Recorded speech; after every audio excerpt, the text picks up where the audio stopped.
Olá, meu nome é Luciele Santos, faço parte do Instituto Café com Vinho e Psicanálise e hoje é a nossa primeira aula da disciplina Conceitos e Fundamentos Psicanalíticos. Nessa aula, nós trazemos como temática central a gestação da psicanálise, desde a hipnose até a associação livre. Dentro dessa aula, dentro dessa temática, nós iremos perpassar por alguns conceitos, como da hipnose, do método catártico, associação livre e atenção flutuante. Antes de nós darmos início a essa aula, vale a pena resgatar o que nós sempre dizemos quando nós estamos no espaço de formação, no espaço de discussão, que nós não temos o objetivo de esvaziar a temática da psicanálise dentro dessa aula tão pouco. Aqui serão apresentados alguns conceitos que serão para vocês como um caminho, que pode depois, com o tempo, ser melhor percorrido, ser melhor explorado, já que nós sabemos que a psicanálise, né, e suas temáticas são amplas e são muito abrangentes. Então, nós iniciamos falando sobre a hipnose, que é uma técnica que Freud ele trouxe da época que ele trabalhou com Charcot.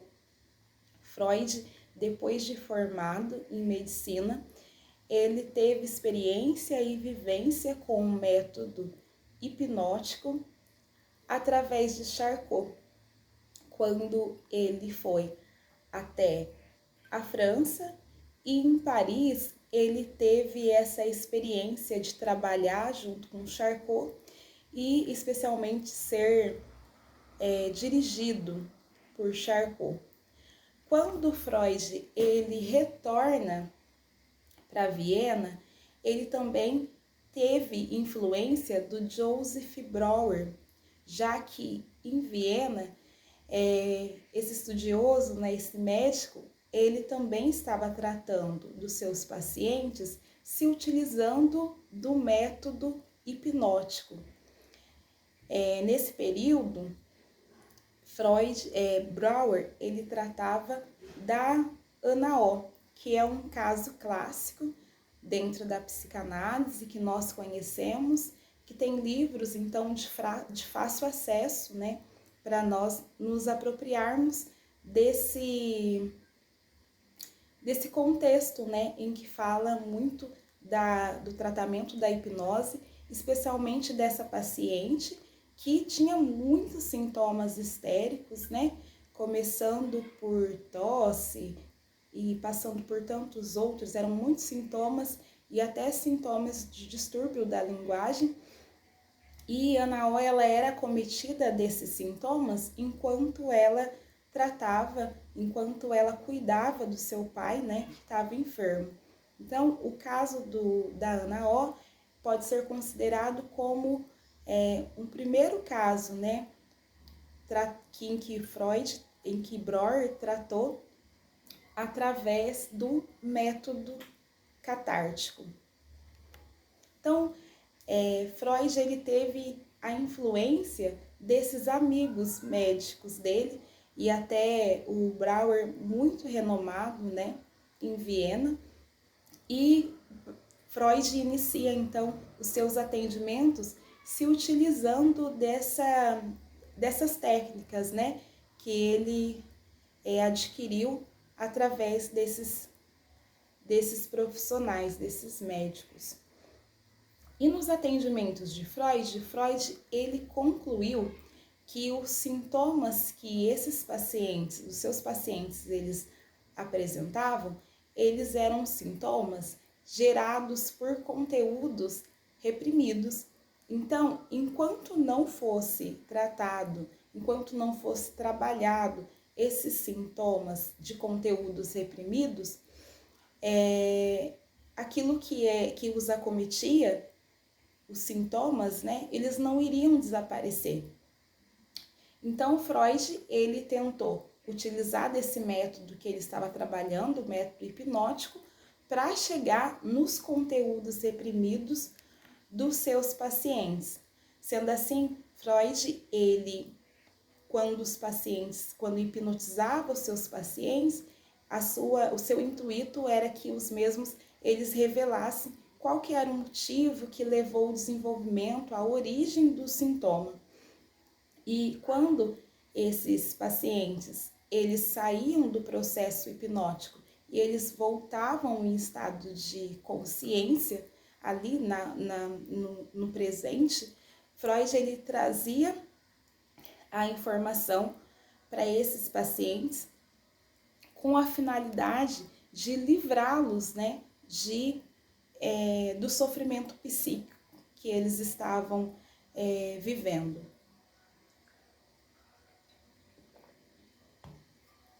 E no decorrer desses atendimentos que Freud ele estava fazendo, ele percebeu que esse método hipnótico ele trazia alguns empecilhos, algumas falhas, né?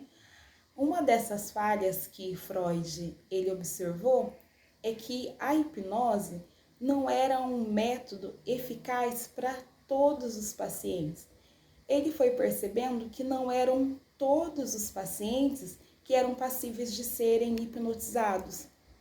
Ele percebeu também que a hipnose, ela depende da autoridade do hipnotizador. Então, de certas habilidades, de algumas destrezas que tem certos hipnotizadores. E também de certas propriedades da consciência daquele que é o hipnotizado, que seria hipnotizado. Então, outra coisa que Freud percebeu é que ele teve contato com vários profissionais, né? Alguns deles eu citei aqui, e ele percebeu que Freud, ele não era um bom hipnotizador, né? Que ele era ruim. Então, tudo isso foi durante os atendimentos de Freud, né, ele foi constatando e foi fazendo observações, experimentos e vivências no método hipnótico. E aí, para falar dessas falhas da hipnose, acho que vale a pena trazer aqui um pouco de uns exemplos, né, que são atuais, faz parte, né, do nosso cotidiano. Um deles são shows de ilusionistas. Então, o ilusionista, ele quando está ali preparando e apresentando o seu espetáculo, ele conta com algumas pessoas do público para fazer parte, né, da sua apresentação. E essas pessoas que fazem parte dessa apresentação, elas precisam passar por um processo de hipnotização, de hipnose. E quando esses ilusionistas eles vão escolher essas pessoas, eles escolhem considerando essa falha da hipnose, sabendo que nem todas as pessoas que estão ali são passíveis de serem hipnotizados. Então, eles escolhem pessoas que eles compreendem, né, que tem alguma característica que mostra que a pessoa é mais propensa a esse processo hipnótico. Um outro exemplo também da atualidade é que tem alguns estudos que apontam para o uso hipnótico, né, o método hipnótico, ao invés da sedação, da anestesia, claro, em cirurgias de menor complexidade.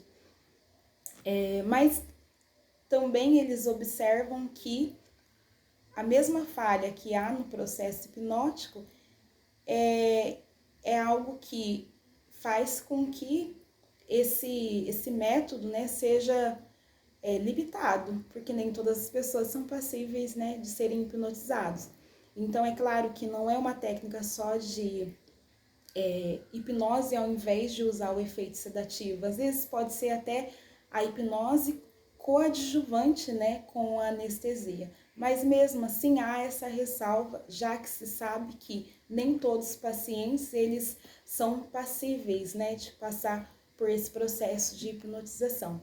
Então, ainda olhando para os atendimentos que Freud ele estava realizando, ele percebia que em alguns pacientes que estavam ali sendo hipnotizados por ele, quando o Freud perguntava se o paciente ele tinha compreensão do que estava acontecendo ali no tempo e espaço, se sabiam onde estavam, com quem estavam, esses pacientes eles apresentavam muita lucidez, apresentavam respostas muito condizentes, né? Extremamente localizados no tempo, no espaço, que fez com que Freud ficasse frustrado, né, com esse método hipnótico, porque ele não conseguia realizar o trabalho dele, já que na compreensão de Freud nessa época, alguns pacientes não se deixavam hipnotizar. Tem exemplos, né, dessa descrição de Freud falando da sua frustração frente ao método hipnótico, se encontra no relato autobiográfico, tá no capítulo 2, finalzinho do capítulo 2, início do capítulo 3, Freud ele faz uma descrição a respeito dessa frustração, apesar de obstinado, firme, né, que são características marcantes em Freud, o fato dessas falhas, né, no método que ele estava aplicando trouxeram para ele algumas frustrações.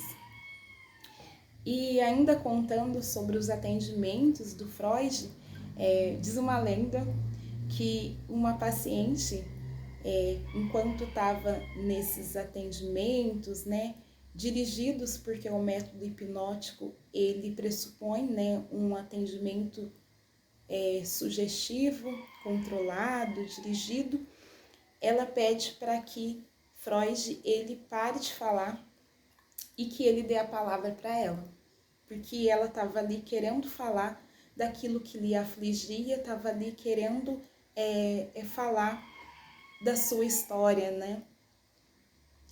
E Freud, ele deu o braço a torcer e viu que esse pedido dessa paciente era muito válido e deixou ela falar.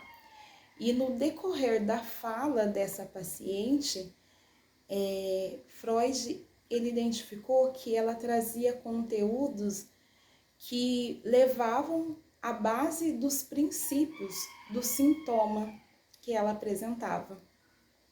Então, essa constatação deu a direção ao método catártico, que é o método catártico que Brauer utilizava nos atendimentos dos seus pacientes, né?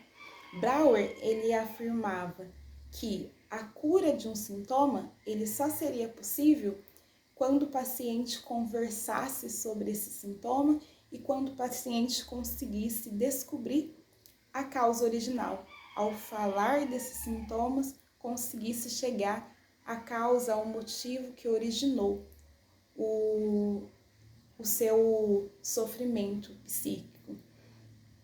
Então, nesse efeito catártico, compreende que o paciente sob efeito hipnótico, ele é conduzido pelo analista, mas nesse método, o terapeuta ele se utiliza de uma ordem mais aberta. Então, permite que o paciente fala, mas ali ele direciona de uma forma mais aberta, pedindo para que o paciente lembre de tal etapa da vida, que possa ter ligação, né, com aquilo que ele está vivenciando na atualidade.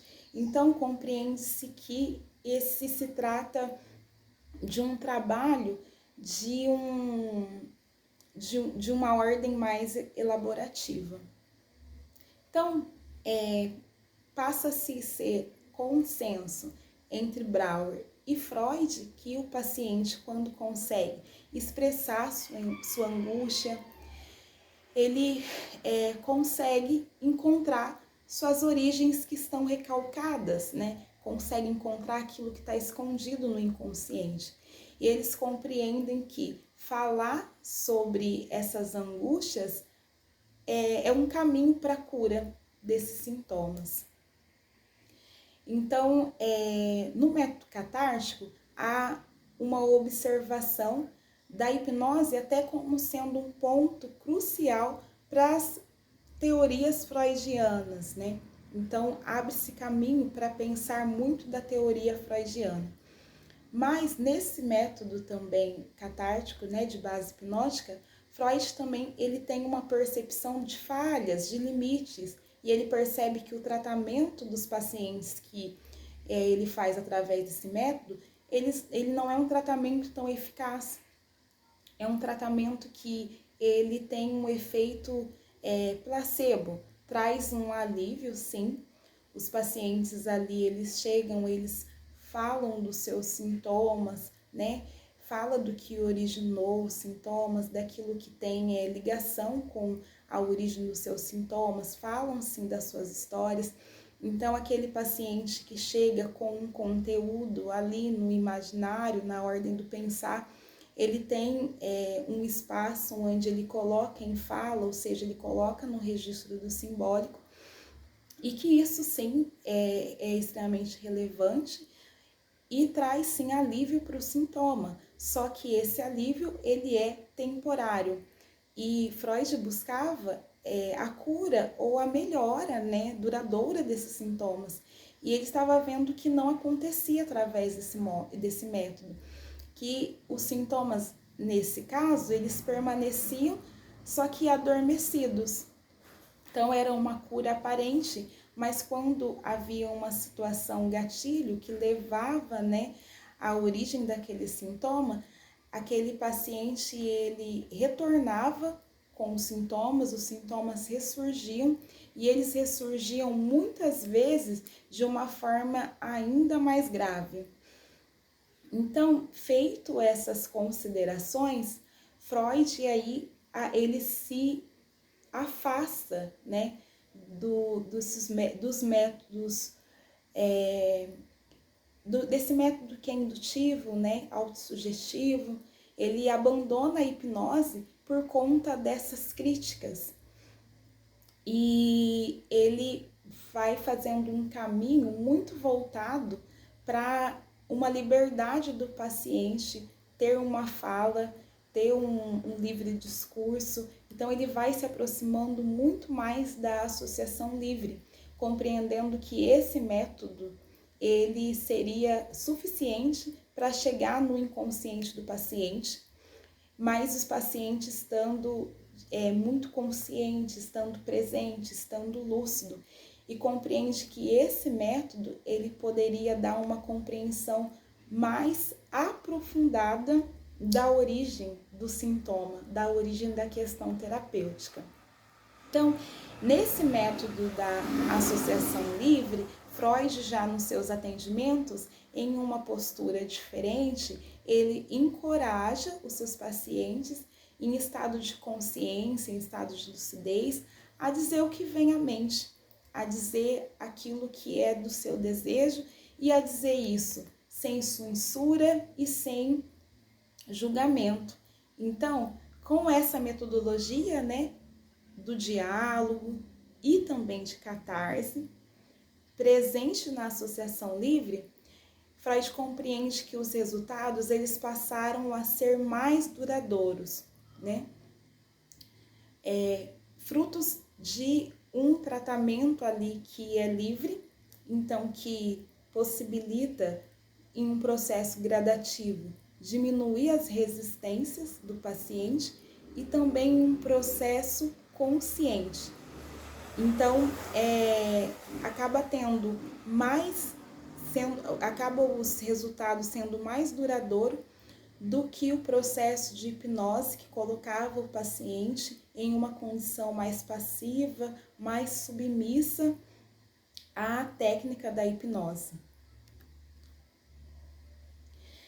E o que fundamenta, né, a psicanálise é justamente essa prática da associação livre em que Freud ele protagoniza, né?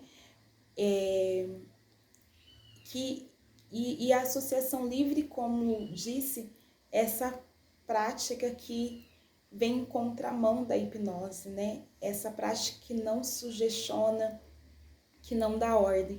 Então, um paciente, né, que já chega no espaço terapêutico acometido de tanto autoridade, de tanta ordem, né, seja externa, seja interna, e encontra então esse lugar de liberdade discursiva. Aquele que procura terapia, ele tem um lugar ali para colocar sua fala. Então, a associação livre vem como uma abordagem que ela privilegia o campo do desejo, né? E lança fora esse campo de autoridade tão presente no processo hipnótico. E vale pensar assim, se Freud passa a estimular o paciente a falar livre, a se colocar, né, a fazer uma associação livre, é claro que com essa associação livre pressupõe uma outra técnica, que é uma técnica de escuta, né? Se o paciente está livre para falar, né, a contrapartida do analista é que ele esteja disposto a ouvir. E a ouvir de que forma, né? A ouvir de uma forma que seja livre de preconceito, porque se ele assim faz, ele permite que o paciente ele passe a ter uma associação livre, né, no seu discurso. E aí tem muitas falácias, né, que o trabalho do analista, o trabalho do psicólogo, é um trabalho muito simples e muito fácil, porque é um trabalho de sentar e ouvir o outro. Mas quanto desafio, né, está nesse ouvir o outro, porque nós compreendemos que essa escuta psicanalítica pressupõe que a gente precisa estar disposto a ouvir qualquer coisa, porque a gente coloca para o paciente que ele é livre para falar, então livre para colocar aquilo que é seu pensamento, aquilo que é da ordem do desejo, aquilo que ele não falaria em outras instâncias, e que dentro daquele espaço ele é livre para falar, pressupõe que a gente precisa estar livre para estar também disposto a ouvir. Disposto a ouvir um paciente que diz que tem vontade de matar a mãe, né? Disposto a ouvir um paciente que diz que ali não é um espaço que está ali ajudando, que o nosso trabalho enquanto analista, enquanto psicólogo, é um trabalho infrutífero, que ele está ali perdendo tempo, nem sabe por que está ali na sessão. E outras situações que exigem de nós uma maior habilidade, porque são situações mais complexas, quando nós recebemos algum paciente e no discurso dele livre, ele vai colocando os seus desejos e até que já cometeu situações como de violência sexual contra a criança, e coloca isso de uma forma naturalizada. E aí nós estamos ali enquanto analista para ouvi-lo, e naquele momento precisamos ter uma postura, né, acolhedora, né? Então, tudo isso para dizer que não é fácil permitir a associação livre, muito pelo contrário, né, um baita desafio. Quando a gente fala dessa associação livre que é presente na clínica, que é a base da clínica psicanalítica, que é a nossa regra fundamental, junto com o sigilo, né? A gente compreende que, sim, se alguém está ali falando livremente e se a gente quer possibilitar que a pessoa associe livremente, nós também precisamos ter uma atenção naquilo que a pessoa está dizendo, e a nossa atenção precisa ser diferenciada dos outros espaços. A nossa atenção precisa ser flutuante, né? E essa atenção flutuante é uma figura de linguagem que é utilizada para caracterizar o modo que o analista, então, ele escuta o seu paciente durante uma sessão de base psicanalítica. Então, o oposto da atenção flutuante é a atenção naufragante, né? A atenção naufragante é essa que se é utilizada normalmente, que se escuta em todos os lugares, em todos os contextos. um amigo, um vizinho ou uma pessoa que se dirige a nós, quando vem falar com nós, ela, é claro, fala com cortes também, à medida que é aquele que o ouve, é como ela vai discorrer, como ela vai colocar. Então a pessoa vem e fala conosco, e a forma de nós escutarmos essa pessoa é uma forma editada quando estamos fora do setting analítico, né? Quando é uma pessoa comum. Escuta então o que quer. Então, no dia a dia a pessoa fala de várias formas, fala de várias coisas, né? E é claro que aquele que está ouvindo não vai prestar atenção em tudo que a pessoa está dizendo, porque é cansativo, né? Vai prestar atenção naquilo que é essencial, né, do discurso, se concentra naquilo que é essencial do discurso. E se a pessoa está ali contando uma coisa e troca uma fala por outra, né, nisso que a gente compreende que é o ato falho, a pessoa troca, enfim, tá falando da esposa e aí troca pela palavra mãe. Não vamos prestar atenção nesse discurso, né? Nessa troca que a pessoa está falando. Vamos levar em consideração a ideia central. Bom, se ela está falando da esposa, é a esposa que ela está falando, não altera, né, o que ela está dizendo. Se a pessoa está falando sobre casa, aí ao invés da palavra casa, troca com a palavra chapéu, não precisamos levar em consideração, digamos que vai se concentrar naquilo que a pessoa está falando, né? Porque já que a mensagem que a pessoa está trazendo foi passada. Então, sem perceber, quando ouvimos uma pessoa no dia a dia, a escuta que a pessoa faz no dia a dia, ela faz uma edição, foca naquilo que é o núcleo da mensagem, né? Não fica preso ao detalhe, né? Foca naquilo que é principal. Em contrapartida, né, o trabalho do analista, e por isso tão exaustivo, não é essa atenção naufragante, que cai no fundo, né, nas profundezas, né? Pensando no navio, né? É uma atenção flutuante, né? Que flutua. E então essa atenção flutuante que nós analistas nos dispomos ao escutar os nossos pacientes, ela é extremamente exaustiva, né? Extremamente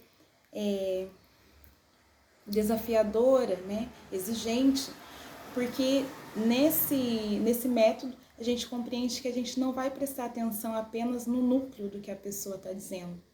E a gente vai estimular a pessoa a dizer tudo. A gente vai prestar atenção, sim, no essencial, mas a gente vai prestar atenção também nos elementos que aparecem no discurso que são irrelevantes, que parecem ser irrelevantes, que parece que não faz parte daquela mensagem principal que a pessoa está falando. E se a pessoa faz uma troca, se a pessoa faz um ato falho, a gente vai estimular a pessoa a dizer o porquê. Por que trocou casa por chapéu? Né?